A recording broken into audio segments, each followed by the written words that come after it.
তো আজকে আমরা দেখব একটা ছবিকে কিভাবে অ্যানিমেশন করা যায়। সেটা হবে অনলাইনের মাধ্যমে এবং এই কাজটি করবে একটা আর্টিফিশিয়াল ইন্টেলিজেন্সে। তো সেজন্য আমরা প্রথমে যাব হচ্ছে cutout.pro এই ওয়েবসাইটটিতে।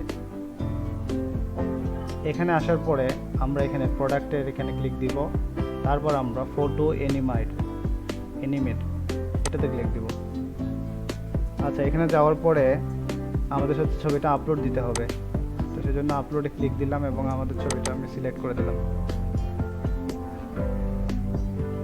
আচ্ছা, তো প্রসেসিং শুরু হয়ে গিয়েছে।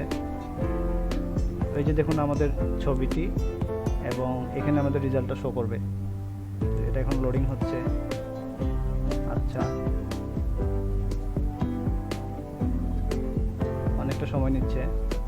আচ্ছা, এই যে দেখেন আমাদের এটা হচ্ছে স্টিল ছবি, এবং এখানে দেখেন ছবিটা একটু নাড়াচাড়া করছে, চোখগুলো একটু মানে আর চোখের পাতিটা ফালতেছে। হ্যাঁ, তো তারপরে আমরা হচ্ছে এখান থেকে আমরা কি করব, F12 এ ক্লিক দিব কিবোর্ড থেকে। তারপর আমরা এইটাতে ক্লিক দিব। ক্লিক দেওয়ার পরে ছবিটা জাস্ট এখানে ক্লিক দিয়ে দিব।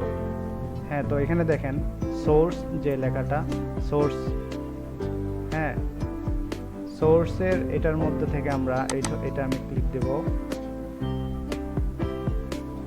ক্লিক দেওয়ার পরে এটা কপি করে নিব। কপি করার পর আমরা একটা ট্যাব খুলব, এখানে আবার এটা দিয়ে এন্টার করব। এখানে দিলে কি হবে, আমাদের ওই যে আমাদের ভিডিওটা এটা দেখেন ডাউনলোড হয়ে গেছে। এখানে শো অল থেকে আমরা এটা আমরা ওপেন করি। এই যে দেখুন, এটা হচ্ছে আমাদের ভিডিওটা। আশা করি আপনারা বুঝতে পারছেন।